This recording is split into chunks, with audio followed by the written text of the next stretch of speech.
All right, welcome back to MGD 111. Today we're going to look at what we call adjustment layers. Now, this is a really neat concept.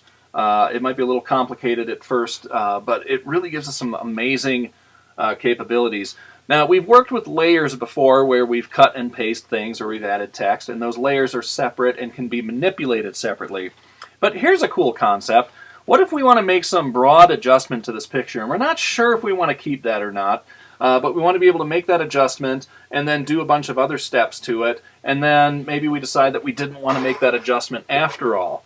Well, there's a way that we can sneak that in without it getting buried in our history. We need to go up to Layer,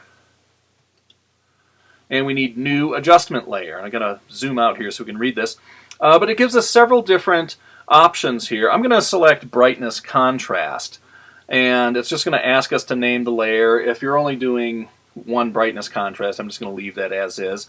So I'm going to click OK, and you'll notice we get this Properties menu up here. I can adjust my brightness and contrast just like we have in the past. Okay, looks simple, right? Well, check this out though. Down in our Layers palette, we have our background, which kind of looks like the old thumbnail, and plus this one called Brightness Contrast. Well, what does this do? Well, we've adjusted a separate layer of this picture. We still have our background image that we haven't modified. Watch what happens if I click on the little eyeball to turn off the brightness contrast layer. We're looking at the background layer now. So now we can look at the brightness contrast layer here. Let me give you another example here. Let's add another layer. So Layer, New Adjustment Layer. Let's say Hue and Saturation. And again, I'm just going to click OK here. I'm not going to rename it. Notice we now have a hue saturation layer on here.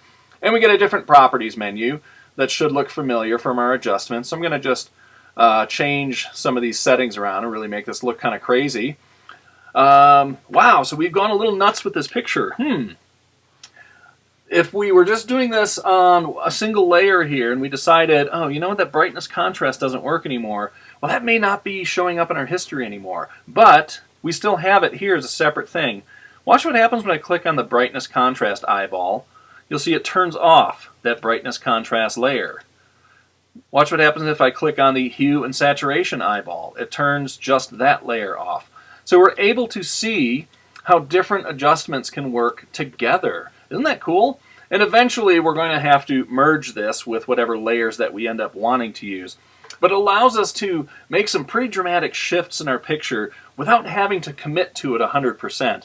So under Layer, New Adjustment, we can apply a photo filter, we can make it black and white, posterize it, do selective color, etc. Now these are all very simple adjustments that don't move any of the data. None of the picture is distorted or stretched or messed around. So it allows everything to still be in its same place, and that's kind of key to how this particular feature works. But try these out and see what you think of them. Also, another feature that we have here is we can apply them in a different order. It's not very dramatic here, but when I moved hue saturation below brightness contrast, you'll see that there was a slight difference in how they interacted. So the order in which we apply these adjustments is also very important. So that gives us another chance too. We can say, I want to do this, this, and this to the picture. I'm not sure what order I need to do those in. So you're able to set up several adjustment layers, and then you're allowed to commit to it. There is, by the way, a little button under here too that allows you to pick some of these out along with some other options here. You can also do a solid color layer as well down here, but I think that gives you a good sense of what we can do with the adjustment layer. So give that a try sometime when you're doing some really complicated multiple adjustments.